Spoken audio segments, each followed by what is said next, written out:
sans plus tarder, on va continuer. On va reprendre notre texte de base sur lequel on est en train de travailler sur les fondations. Ça se trouve dans le livre d'Ézéchiel, version second 21. Ézéchiel, chapitre 16. On va lire dans la version second 21, c'est les textes de base sur lesquels nous sommes en train de travailler. Et on commence à partir donc du verset 1er jusqu'au verset 6. La parole de l'Éternel m'a été adressée. Fils de l'homme, fais connaître à Jérusalem ses pratiques abominables. Tu diras, voici ce que dit le Seigneur, l'Éternel, à Jérusalem. Par ton origine et ta naissance, tu es du pays de Canaan. Ton père était un Amoréen et ta mère une Hittite.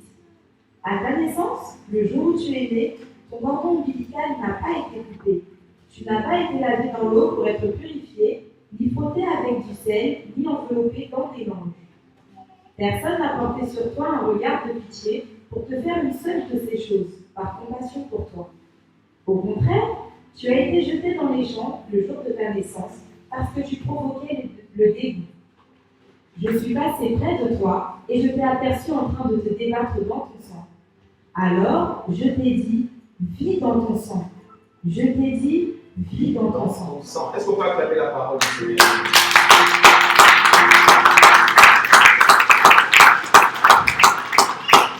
Alors, suis-moi très bien.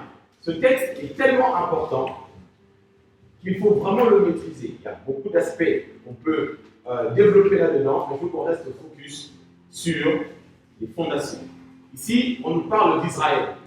Et le Seigneur dit, je sais, je connais ton origine. Par ta naissance, tu appartiens à la terre de Canaan. Il y a une connexion entre la terre et nous. On l'a vu la semaine dernière, et je ne reviens pas là-dessus. Mais ici, le Seigneur explique qu'il y a 4 choses. À la naissance, il faut couper le cordon, laver avec l'eau, frotter avec le sel et envelopper avec un linge, n'est-ce pas?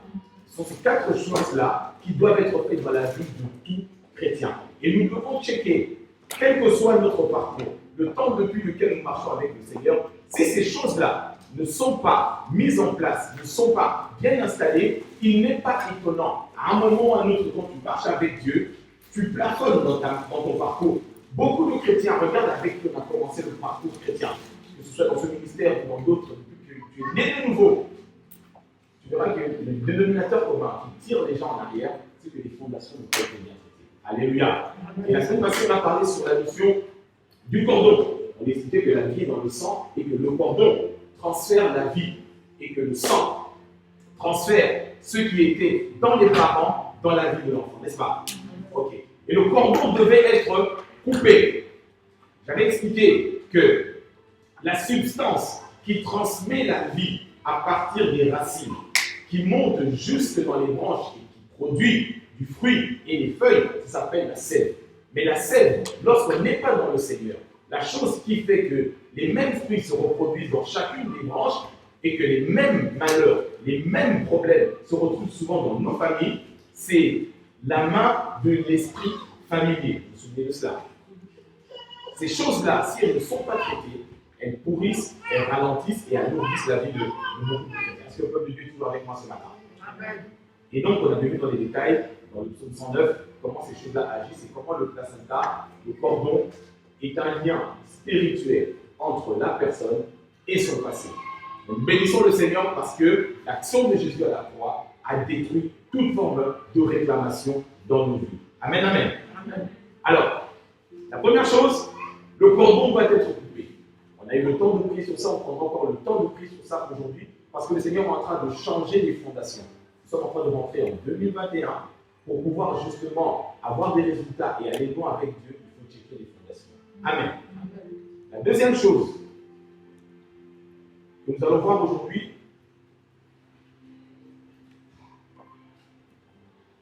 sur laquelle nous allons travailler aujourd'hui, c'est justement la deuxième étape. 1. On coupe le cordon.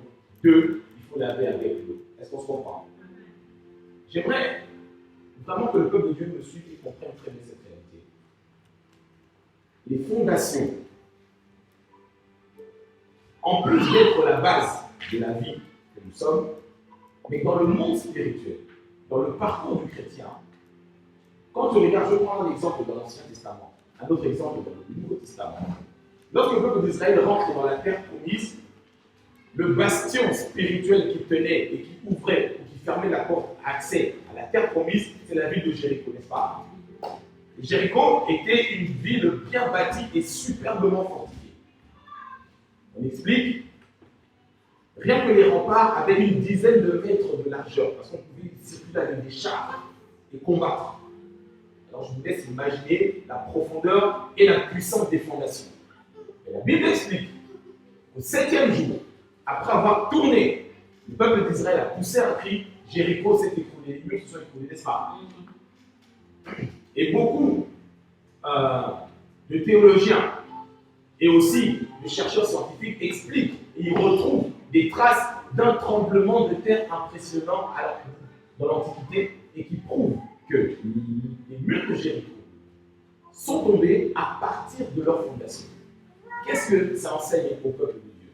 Ça veut dire quoi? Ça veut dire que quelque part, pour rentrer dans ta promesse, pour rentrer dans ta destinée, il faut que certaines forteresses tombent. Mais pour qu'elles tombent, Dieu doit les frapper à la fondation.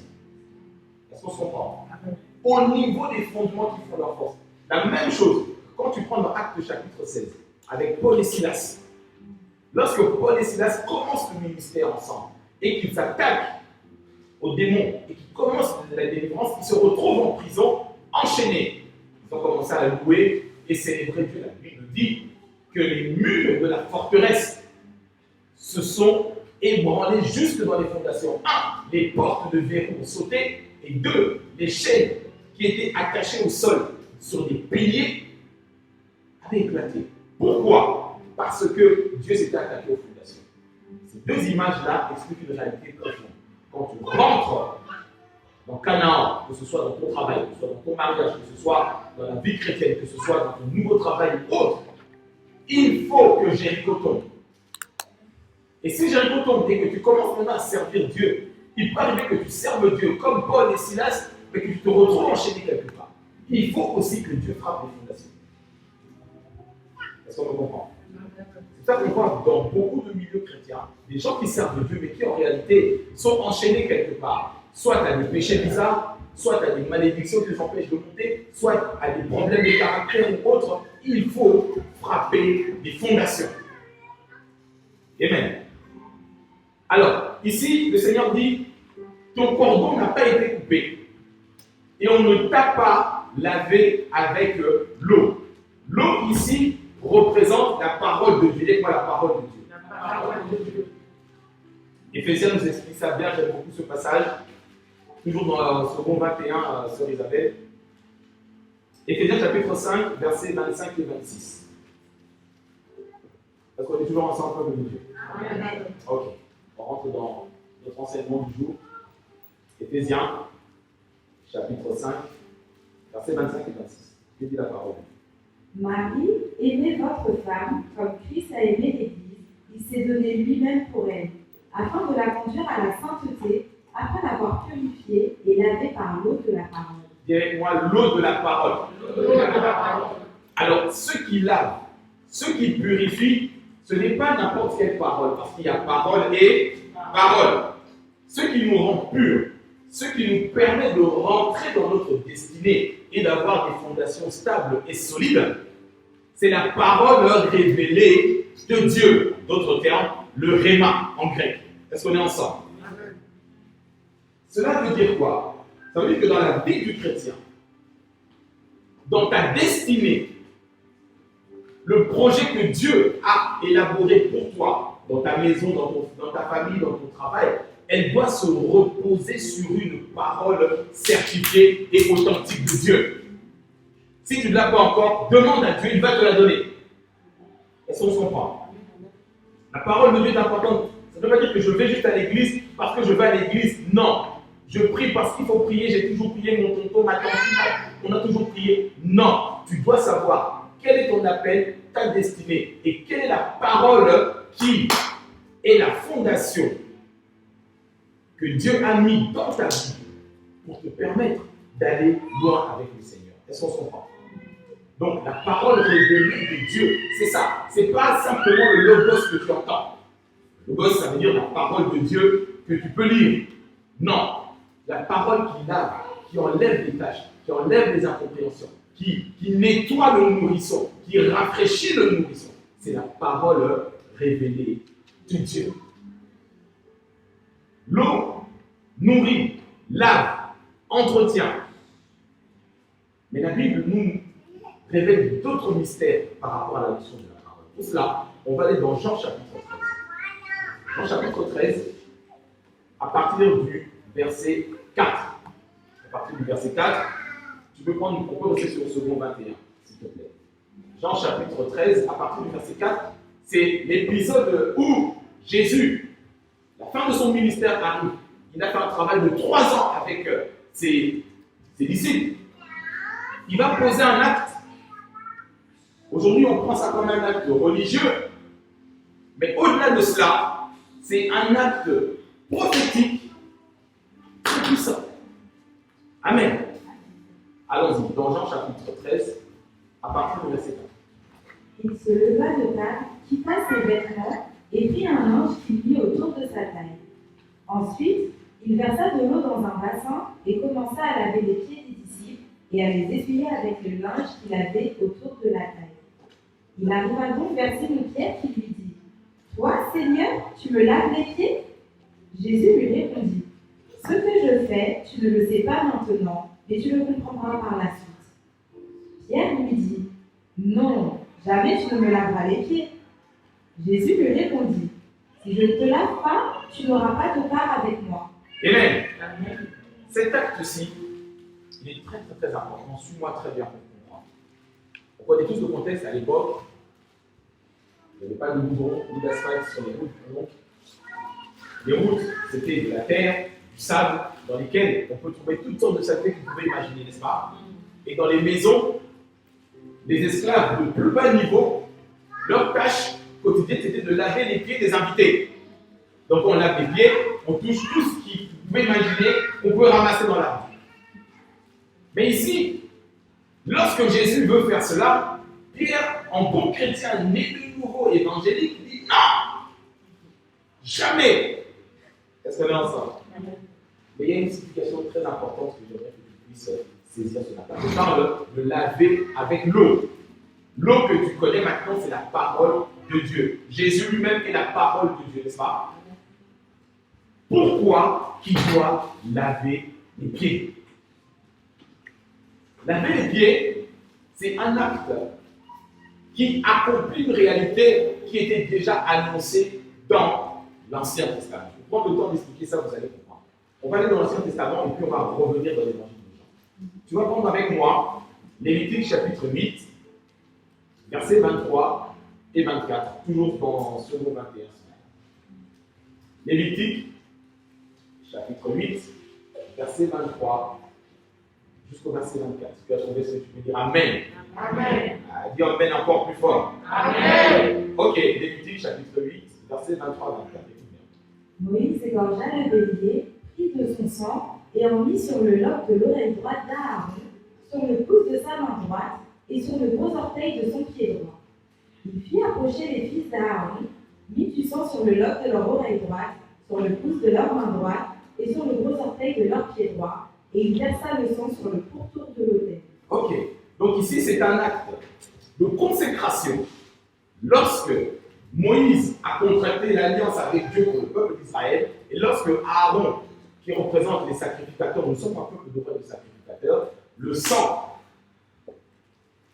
représente le sang de Jésus, n'est-ce pas? Il a été appliqué sur l'oreille, sur la main, sur le pouce, sur le gros orteil. C'est très important. Pourquoi? Parce qu'il y a une image symbolique très importante là-dedans. Lorsque quelqu'un marche, la partie de notre corps qui est le plus souvent en contact avec la terre, ce sont les pieds. Est-ce qu'on est ensemble? On comprend ça? L'homme est constitué de la terre. Et l'élément, même si aujourd'hui on porte des talons, des baskets et tout, mais à l'époque, la majorité des gens avec des pieds, nous portaient des sandales. Quand tu marches, ton être entier est en contact avec la terre. Mais on sait tous, dans Genèse chapitre 3, à cause de la chute de l'homme, la terre a été maudite à cause de l'homme, n'est-ce pas? Et on peut atteindre l'homme à partir de la terre. C'est pour ça que quand tu prends dans Ézéchiel chapitre 16, le Seigneur dit, de par ta naissance, tu appartiens à la terre. Pour rentrer dans ta destinée, pour ne plus être dépendant de tes origines et de la terre de tes ancêtres, tu dois être lavé par la parole de Dieu. Est-ce que quelqu'un comprend ça? Et c'est ce que le Seigneur fait ici. Il dit, j'ai fait un travail, je vous ai enseigné, managé, équipé pendant 1 an, 2 ans, 3 ans, vous vous souvenez, détruisez ce temps et je le rebâtirai en 3 jours. Après 3 ans de ministère, Jésus, avant de partir, d'autres versions disent, il démontra, il mit le comble de son amour en leur lavant les pieds. Au-delà de l'acte religieux que les catholiques font et certains pasteurs font, ils se mettent devant et tous les disciples passent et leur lavent les pieds, bien aimés, au-delà de cet aspect religieux, nous sommes dans le spirituel. Ok? Pourquoi c'est tellement important? Quand tu reprends maintenant le verset 8, Pierre dit non, Seigneur, tu ne peux pas me laver les pieds. C'est-à-dire que toi, le roi des rois, le Kyrios, tu ne peux pas devenir un doulos. Par le grec. On comprend ça? Il dit, toi qui es le Kyrios. Parce que dans Jean 13, Jésus le dit, il dit, vous m'appelez Didaskalos, c'est Kyrios. C'est vrai, je le suis. Et Pierre il dit, non, tu ne peux pas me laver les pieds parce que c'est les esclaves du plus bas niveau. Le problème n'était pas des esclaves au plus bas niveau. Le problème était que les pieds qui sont en contact avec la terre, qu'on ne puisse plus t'atteindre à partir de la terre. Les problèmes et les faiblesses qui est dans la chair, qui est dans la terre, parce que de poussière tu redeviendras poussière, doivent être lavées et nettoyées par l'eau de la parole sanctifiée et révélée qui est Jésus lui-même. Est-ce que quelqu'un m'a dit? Très bien. C'est pour ça que le verset 8 est tellement important. Sœur Saint-Pierre, tu peux nous dire le verset 8. Pierre lui dit, non, jamais tu ne me laveras les pieds. Jésus lui répondit, si je ne te lave pas, tu n'auras pas de part avec moi. Si je ne lave pas tes pieds, tu n'auras pas de part avec moi. Alors je suis allé chercher dans toutes les concordances, dans toutes les traductions, la réponse de Jésus dans 6 versions différentes. Je ne vais pas toutes les donner. Mais Jésus dit ceci. Il dit, si je ne te lave pas les pieds, tu ne recevras plus rien de moi. Toujours la même phrase, dans une autre version. Il dit, si je ne te lave pas les pieds, ta place n'est plus avec moi. Est-ce que quelqu'un comprend? Je vais encore plus loin. Si je ne te lave pas les pieds, tu ne m'appartiens plus. Si je ne te lave pas les pieds, une autre version dit, c'est fini entre nous. Je continue. Si je ne te lave pas les pieds, tout sera rompu entre nous. Et enfin, si je ne te lave pas les pieds, tu ne peux pas rester lié ou uni à moi. Est-ce qu'on comprend? D'autres termes, imagine maintenant le chrétien qui ne connaît pas ces réalités-là, qui ne fonctionne pas dans la parole révélée de Dieu, qui n'est pas conscient de la réalité de la puissance de la terre, de son attachement et de sa destinée. Il prie Dieu, il chante, il prie. À un moment donné, il se plafonne. Je ne comprends pas. Je suis dans la stérilité. Je suis dans telle chose. Parce que si la parole de Dieu ne prend pas le temps de faire le travail qu'il faut, pourquoi les pieds? Parce que les pieds engagent la destinée et l'avenir de l'homme. Et les pieds qui engagent la destinée et l'avenir de l'homme, c'est notre élément qui est le plus en contact tout le temps avec la terre. Vous vous rappelez, je vous avais donné ce témoignage en Afrique. Un frère qui, après avoir terminé les études secondaires, il est parti pour les études universitaires. Sa famille l'a accompagné à la gare et tout ça, c'était en province. Et comme il y a la poussière partout, il marche. Et il arrive dans une grande ville, il commence ses études. La première année, il a échoué 6 fois la même année. Il ne comprenait pas, il était allé à l'église. Il dit, tu as bien fait d'aller à l'église. Et quand on a commencé à prier pour lui, il ne comprenait pas. Il est tombé, et quand il est tombé, le Seigneur lui a montré. Il s'est souvenu que quand on est parti le déposer à la gare, lorsqu'il a salué, tout le monde est monté dans le train, Son oncle est venu là où il a marché sur son empreinte. Il a pris la poussière du sol de son empreinte. Il a mis ça dans sa poche. Il est parti trafiquer ça dans les laboratoires obscurs.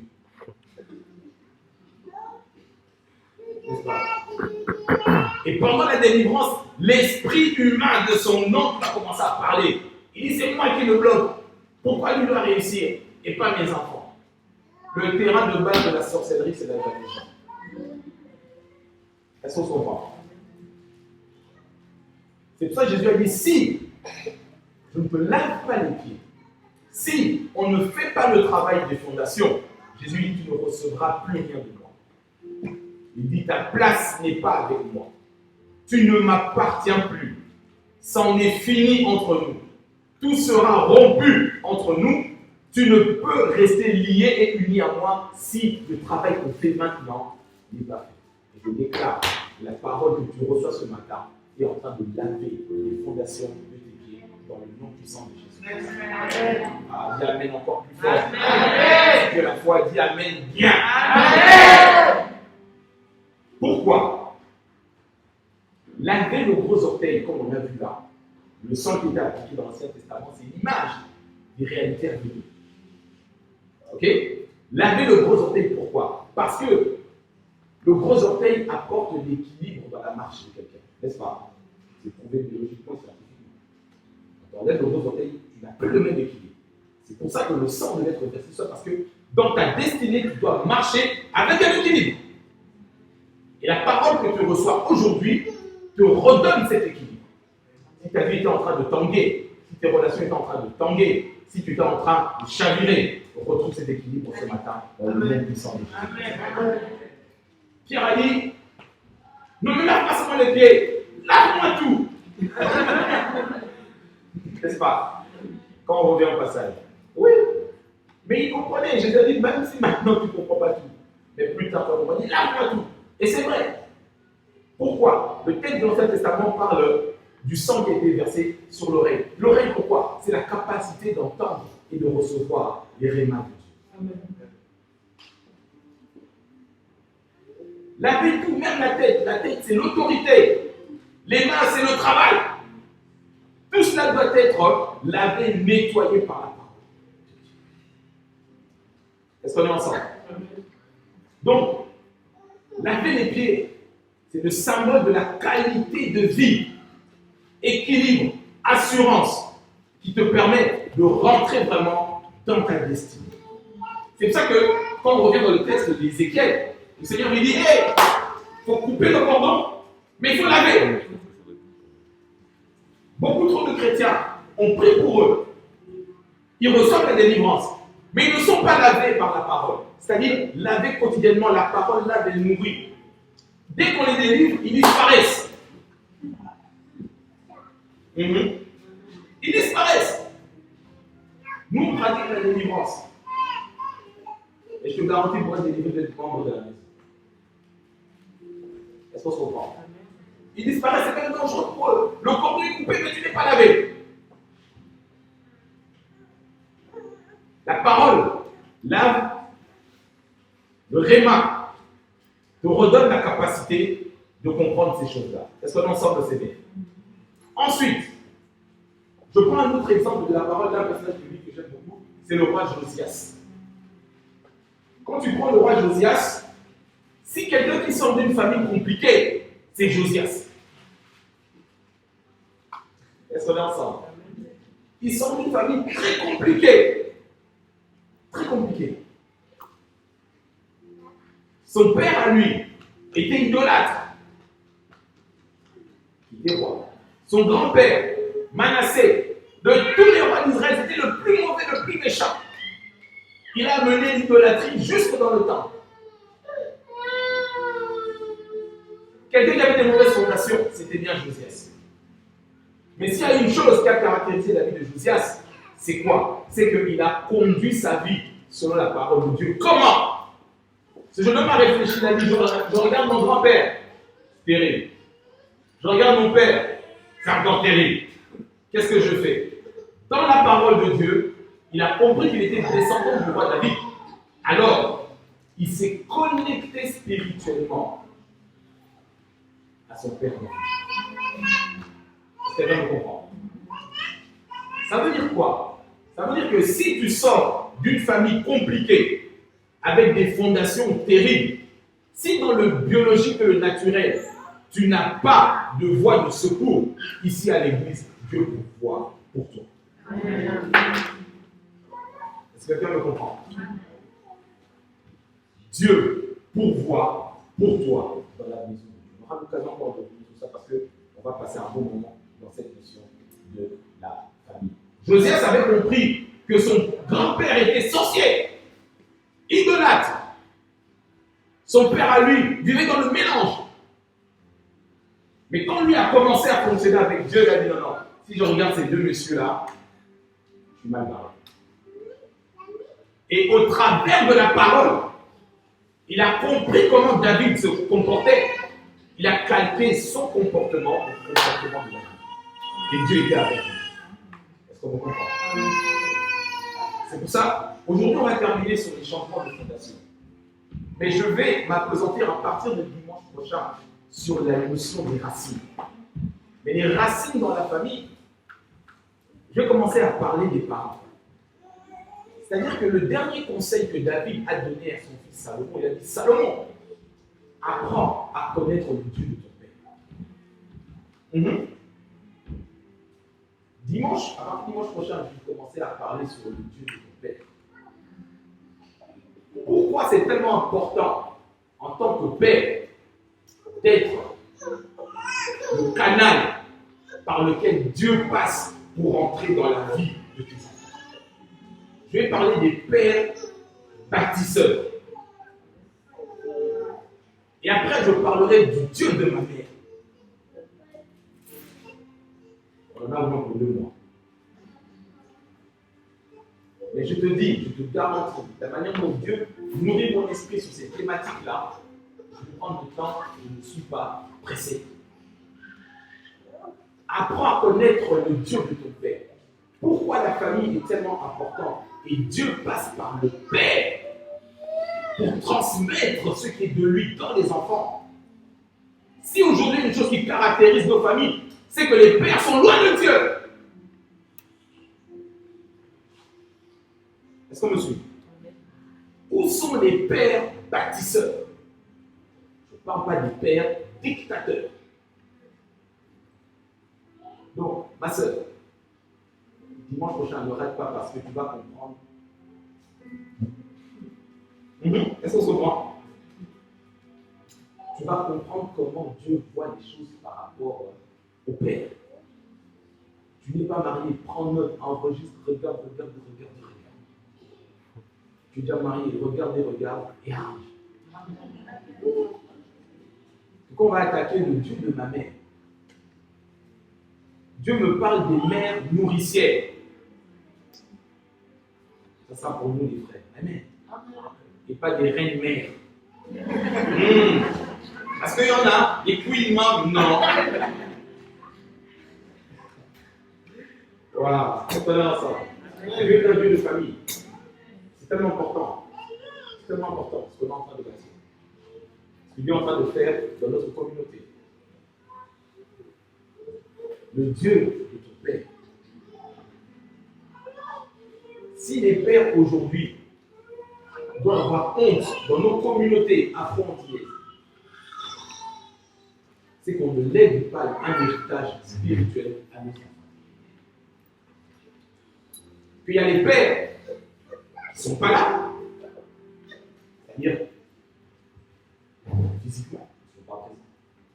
Mais il y a des pères qui sont là, mais qui ne remplissent pas leur rôle. Mais tu comprendras que pour Dieu, c'est tellement important, c'est ça que quand Dieu se présente à Moïse, il dit, je suis le Dieu d'Abraham. En d'autres termes, je suis le Dieu de ton père, Abraham.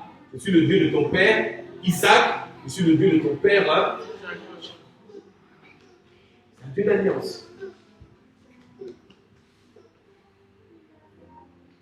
Tu dois connaître ces réalités-là. Le Dieu de ton père, à partir du dimanche prochain. On revient, troisième point, Bible dit, on ne t'a pas frotté avec le sel. Le sel, c'est l'image du Saint-Esprit. Frotter le nourrisson avec le sel, c'est pour réaffermir sa peau. 1, on coupe le cordon. 2, laver par l'eau de la parole révélée qui lave, qui construit, qui édifie, n'est-ce pas? Et le sel, c'est la dimension du Saint-Esprit. Et comme vous le savez, le sel apporte du goût. Le sel rend agréable. Et quand on va même encore plus loin dans la parole de Dieu, on constate que le sel, c'est le symbole des enfants de Dieu dont le témoignage plaît à Dieu. Est-ce qu'on comprend? Mais pour aller encore plus loin, il dit que l'Ancien Testament, c'est l'image des choses que nous voyons et que nous vivons maintenant. Lorsque on allait dans le temple, Dieu ne pouvait pas recevoir aucun sacrifice si le sacrifice n'était pas agrémenté de sel. Aucun. Et tu lis Lévitique, non, Deutéronome, tu verras, Dieu n'accepte aucun sacrifice s'il n'y a pas de sel. On peut lire dans Lévitique chapitre 2, le verset 13, dans la version de parole de Lévitique chapitre 2, le verset 13. Vous mettrez du sel sur chaque offrande tirée de la terre. Vous n'oublierez jamais le sel sur votre offrande. Tu n'oublieras jamais le sel sur ton offrande. Ça veut dire quoi? Toute offrande que tu fais, tu dois être dans la dimension du Saint-Esprit pour le faire. Dieu n'accepte pas ce qui est charnel. Est-ce qu'on comprend? Vous avez expliqué, retenez ceci. Genèse chapitre 3. Dieu dit à Adam, il dit le sol dont tu as été tiré a été maudit à cause de toi. N'est-ce pas? Et donc quand tu apportes une offrande qui vient de la terre, pour que Dieu l'accepte, il faut la dimension, la dose du Saint-Esprit. Et c'est le sel. Est-ce qu'on comprend? Il dit, vous mettrez du sel sur chaque offrande tirée de la terre. Ça veut dire que toi, quand tu t'offres à Dieu comme un sacrifice vivant, si tu ne le fais pas en communion avec le Saint-Esprit, Dieu n'est pas obligé de l'accepter. Est-ce qu'on est ensemble de? Tu peux chanter pour Dieu, mais si tu le fais avec tes propres efforts et qu'il n'y a pas la dimension du Saint-Esprit derrière, il manque le sel. Et le sacrifice que tu offres à Dieu est incomplet. Il dit, vous n'oublierez jamais le sel sur votre offrande. En effet, écoute bien, le sel représente l'alliance que Dieu établit avec toi. C'est pourquoi vous offrirez toujours du sel avec vos offrandes. Est-ce qu'on me suit très bien? Amen. On va prendre un autre passage. Ézéchiel 43, verset 24, toujours dans la version parole. On parle encore une fois ici des offrandes, des sacrifices qu'on apporte à Dieu. Regardez quelles sont les conditions que l'Éternel pose. Qu'est-ce qu'il dit? Tu me les présenteras à moi, le Seigneur. Les prêtres jetteront du sel sur eux et ils me les offriront en sacrifice complet. Le sacrificateur, son rôle, c'est d'apporter du sel. Lorsque, en tant que sacrificateur, je prie pour toi, ma prière apporte du sel à ta prière. Est-ce qu'on comprend ça? En tant que souverain sacrificateur, Jésus apporte du sel à nos sacrifices à Dieu. Et c'est la dimension du Saint-Esprit.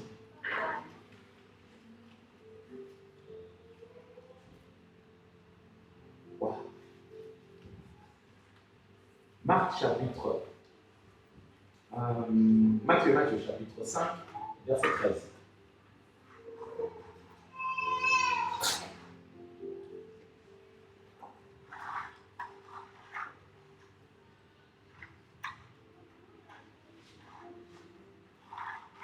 Matthieu chapitre 5, verset 13.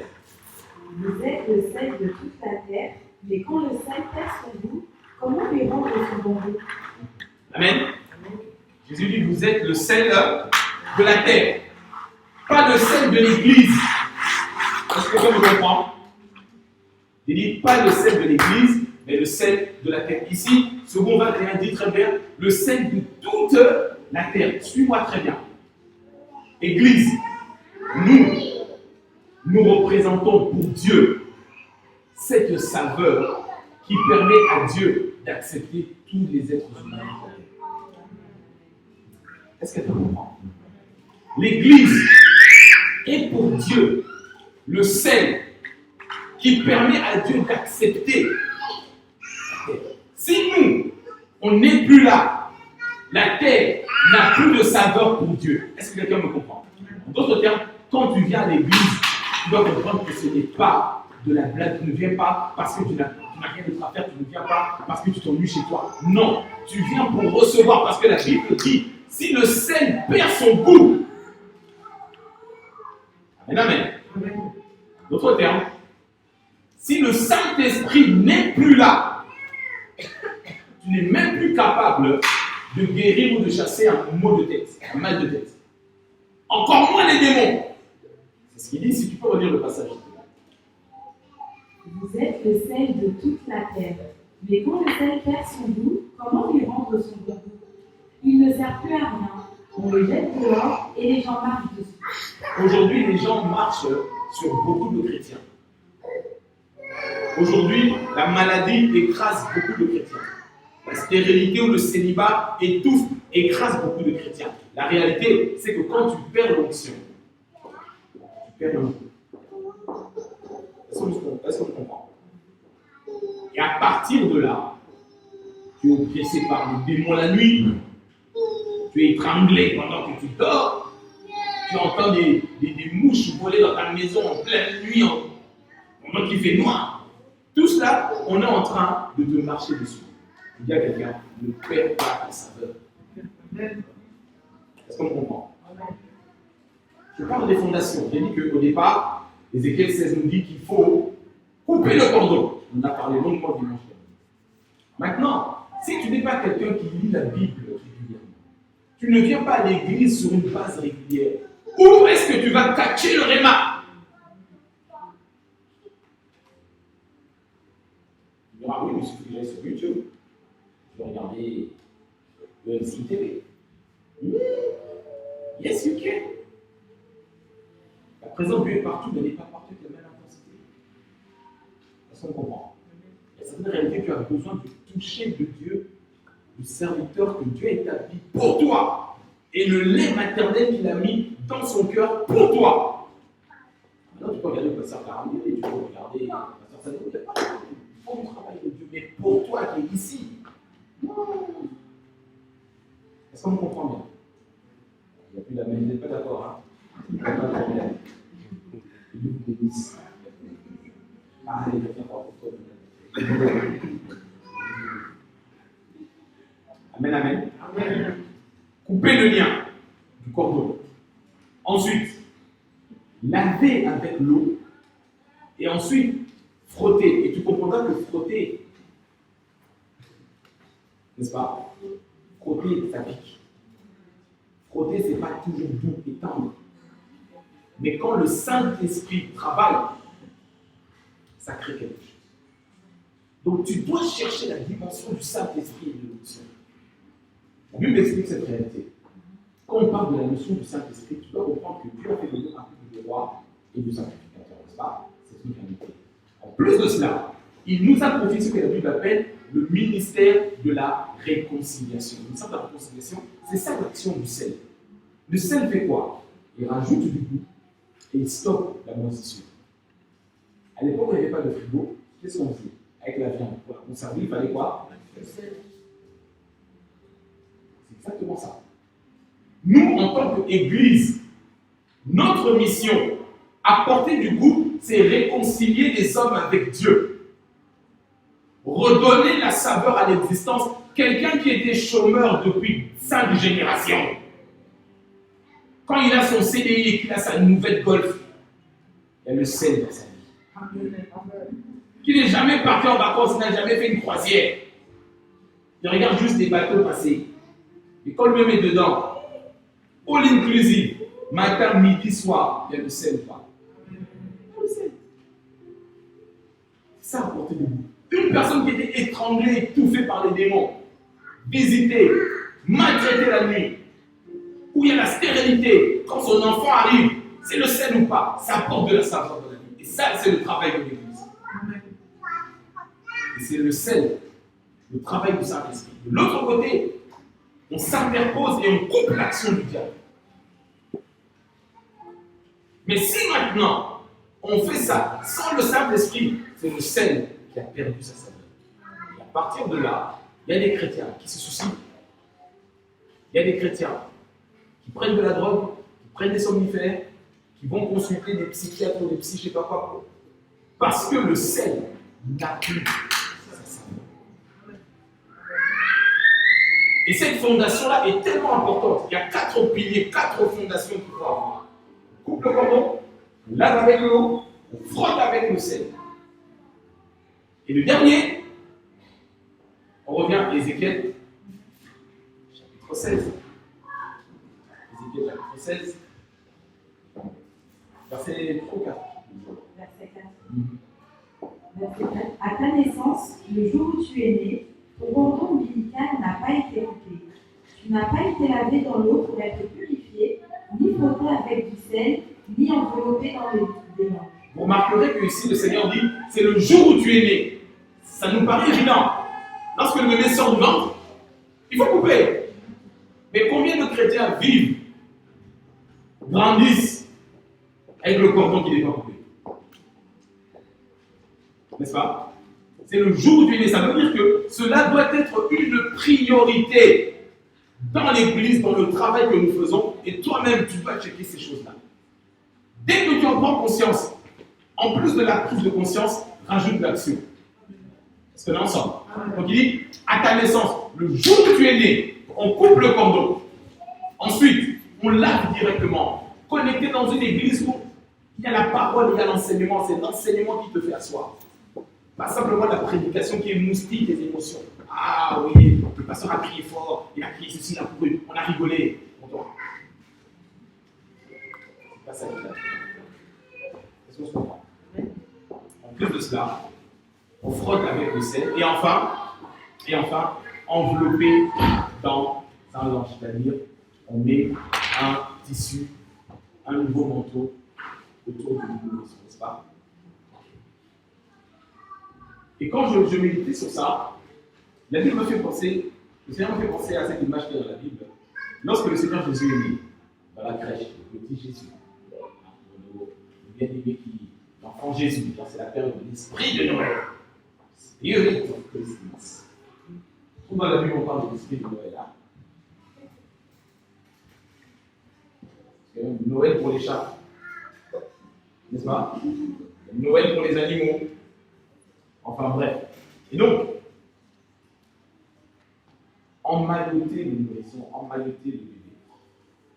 On peut lire, pour ceux qui ne connaissent pas ce passage, dans Luc chapitre 2, verset 7. Luc chapitre 2, 7e verset. Et elle mit au monde son fils premier-né. Elle l'enveloppa de l'ange et le coucha dans une mangeoire. Jésus, pleinement homme, est passé par ces 4 étapes. Pleinement Dieu, sur la terre. On a dû couper le cordon, laver avec l'eau, frotter avec le sel et emmailloter.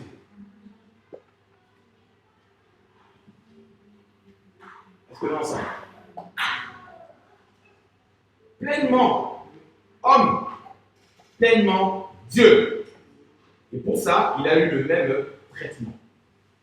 Pourquoi? Lorsque l'enfant est enveloppé de ce linge bien entouré, ça apporte 4 choses. Sur le moment même, la chaleur. Le linge, les couches ou le drap sur lequel on enveloppe l'enfant, ça représente la présence de Dieu. Est-ce que vous comprenez? Et la présence de Dieu, tu en as besoin. Parce que ça apporte la chaleur. Ensuite, ça apporte la sécurité. Ensuite, ça apporte le confort, le bien-être. Et enfin, ça apporte le repos. Je répète. 1. La chaleur. 2. La sécurité. 3. Le confort. 4. Le repos. Ces choses-là sont indispensables dans la vie du nourrisson, dans la vie de l'enfant. Commence à checker maintenant ton parcours, ta famille, et tu verras que si ces choses-là ne sont pas faites, je termine en disant que Jésus, la Bible explique l'étape finale, ça veut dire que les autres étaient passés par avant. Parce que Marie et Joseph étaient des Juifs. Ce sont des choses qu'ils faisaient et qu'ils font encore. Donc obligatoirement, s'il est sorti du ventre de Marie, on l'a coupé. Et les bébés, tout ce qui assistait des accouchements, ils savaient. On a l'enfant. Et eux, ils frottent avec le sel. Et ensuite, on emmaillote le bébé. Tu as besoin d'être emmailloté par l'Église, la présence de Dieu. C'est dans l'Église. Ce sont des fondations stables que nous devons avoir dans nos vies. Alors, on finit. On va aller dans Jean chapitre 15. Il disait que le Seigneur se définit dans ce passage comme le cep. Le cep, c'est le plant de vigne, c'est l'arbre qu'on trouve dans les vignobles. Est-ce qu'on se comprend? Pourquoi? Parce que la première image dans laquelle Christ se révèle à l'homme dans le jardin, c'est sous forme du fruit de l'arbre de vie. Qui dit arbre dit racine, qui dit racine dit fondation. Et dans le Nouveau Testament, dans le chapitre 15, Jésus se représente et dit je suis l'arbre. Est-ce qu'on se comprend? Et ce même arbre, on le retrouve dans l'Apocalypse, dans le dernier chapitre de la Bible, l'arbre de vie, dans le jardin de Dieu. C'est vraiment ça me s'énerve. Maintenant, Jean chapitre 15. On va lire les 8 premiers versets. Allons-y. Je suis le vrai plant de vie et mon Père est le vigneron. J'aime bien cette expression, le vrai cep ou le vrai plant de vie. Ça veut dire qu'il y en a des faux. Est-ce qu'on se comprend?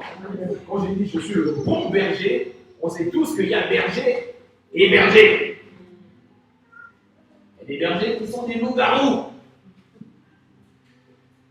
N'est-ce pas? Il y a des bergers. Voilà. Et quand je dis je suis le vrai plant de vie, le vrai cep, c'est que là, on est dans la dimension de la vérité. Ok? Vous vous souvenez dans la parabole du semeur, Jésus dit si vous ne comprenez pas cette parabole, comment vous allez comprendre? Dans la parabole du semeur, il explique cette réalité. Il dit que Dieu fonctionne comme un agriculteur. Pourquoi? Parce que c'est l'agriculteur qui apporte la semence. Et la semence, c'est la parole de Dieu. N'est-ce pas un peu comme nous? Et ici, il dit c'est moi qui suis le vrai cep. Je peux continuer. Tous les sarments qui ne portent pas de fruits, il les coupe. Et tous ceux qui en portent, il les taille pour les élever afin qu'ils produisent un fruit plus abondant et de meilleure qualité. Donc, on comprend ici que la finalité de l'arbre, c'est de porter du fruit, n'est-ce pas? C'est de porter du fruit. Le fruit représente le résultat de ta destinée. Mais le résultat de ta destinée sera toujours conforme à la sève qui coule en toi. C'est ça que je disais dimanche dernier que le fruit, c'est la sève sous une autre forme. Montre-moi ton fruit, je te dirai quelle est ta sève. Je répète, montre-moi ton fruit, je te dirai quelle est ta sève. C'est ça qu'il dit, tout sarment, toute branche que nous sommes, qui ne porte pas du fruit, sera en vous. Est-ce qu'on comprend? La finalité, et quand si on parle de porter du fruit, ça revient à ce qu'on est en train de voir depuis 1 an et demi. C'est du management. Est-ce qu'on est ensemble? Porter du fruit, c'est du management. C'est-à-dire travailler et produire ce que Dieu attend de nous. Je vous l'ai encore dit et je le répète. Lorsque Dieu a béni l'homme, après avoir libéré la bénédiction, qui est une puissance spirituelle dans l'homme, il dit portez du fruit. Ce n'est pas simplement ayez des bébés. Non. Portez du fruit. Reproduisez ce qui est en moi et qui est en vous, que cela se voit. Alors, je pose la question à ton voisin, quel est le fruit que tu portes? Vous vous souvenez encore de cette parabole avec le figuier qui ne porte pas du fruit. Le maître vient et dit, mais ça fait 3 ans. 3 jours, 3 ans, c'est ça. Le maître dit, on va le couper et le jeter. Mais le contremaître, le pasteur ou le manager, il dit, oh Seigneur, attends encore un petit peu, je vais encore nourrir, je vais encore prier, je vais encore chasser les démons, je vais encore apporter la parole. Et si, dans une année, on ne voit pas les fruits, alors on peut jeter ça. Alléluia. J'aimerais expliquer ceci à quelqu'un. Moi, Dieu m'a appelé, m'a mis à part. Et je peux le dire vraiment haut et fort, Dieu le voit. Ma plus grande passion, c'est de voir les fruits de Dieu dans ta vie. Comment Dieu transforme les destinées des gens. Il n'y a rien qui me touche plus que ça. Et pour moi, c'est le plus beau métier du monde que je fais. Maintenant, on peut qualifier les pasteurs d'escrocs, on peut les qualifier de voleurs, on peut les qualifier de ceci bien aimé. Nous changeons les destinées. Pas d'amen, pas d'hypocrisie. Est-ce qu'on se comprend? Changer les destinées des gens. Voir quelqu'un qui ne travaillait pas, commencer à travailler, bâtir sa maison, se marier, avoir son foyer bien aimé. C'est ça, changer les destinées.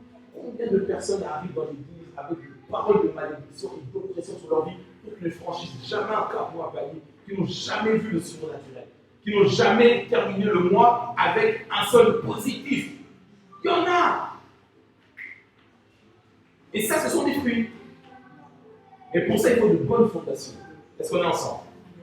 Ok. Donc, tout sarment qui ne porte pas de fruits, c'est le maître qui les coupe. Tu peux reprendre ça, Isabelle, s'il te plaît. Tous les sarments qui ne portent pas de fruits, il les coupe.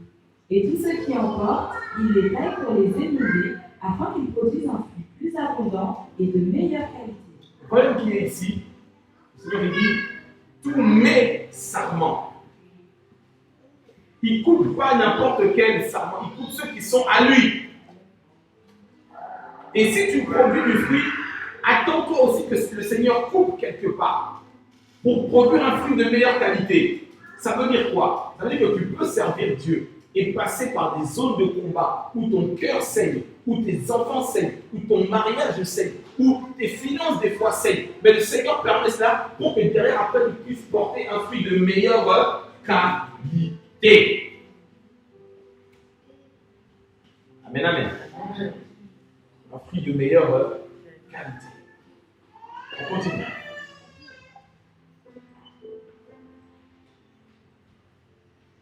Vous aussi, vous avez déjà été émondés et purifiés grâce à l'enseignement que je vous ai donné. Demeurez en communion. Donc ici on voit, il dit, vous avez déjà été purifiés, lavés par l'enseignement, la parole révélée, n'est-ce pas? On est toujours dans la même logique. Là c'est Jésus qui parle à la fin de son ministère. Vous aussi, vous avez déjà été émondés, ça veut dire couper ce qui était du superflu. Purifiés grâce à l'enseignement, lavés comme les nourrissons avec l'eau de la parole, par l'enseignement, pas uniquement par des prédications ou autre chose. Non, l'enseignement didactique. Amen, amen. On continue. Demeurez en communion avec moi, je resterai uni à vous et j'agirai en vous. Tu remarqueras ceci, c'est que l'initiative ne vient pas de Dieu, elle vient de toi. Il dit, si vous demeurez en communion, moi j'agis en vous. Ça veut dire que si tu n'es là qu'un dimanche sur 5, si tu pries que les vendredis soirs, c'est difficile que le Saint-Esprit agisse en toi. Est-ce qu'on comprend? Ce n'est pas Dieu qui agit d'abord, mais c'est toi qui fais le mouvement. Tu crées l'appel d'air, tu crées le mouvement et lui agit au-dedans de toi. Donc, écoute bien la phrase suivante. Vas-y, un serment. Un sarment ne saurait porter du fruit tout seul, sans demeurer attaché au cep. Attaché à la maison de Dieu. Attaché à l'église. Tout seul, oui, mais moi, Dieu est partout, je lis la Bible. C'est faux! Tu es tout seul! Jean-Baptiste est déjà passé. Tu n'es plus Jean-Baptiste. Les chrétiens très très spirituels aujourd'hui, ceux qui me connaissent dimanche matin, je mets l'atmosphère, non, tu es tout seul.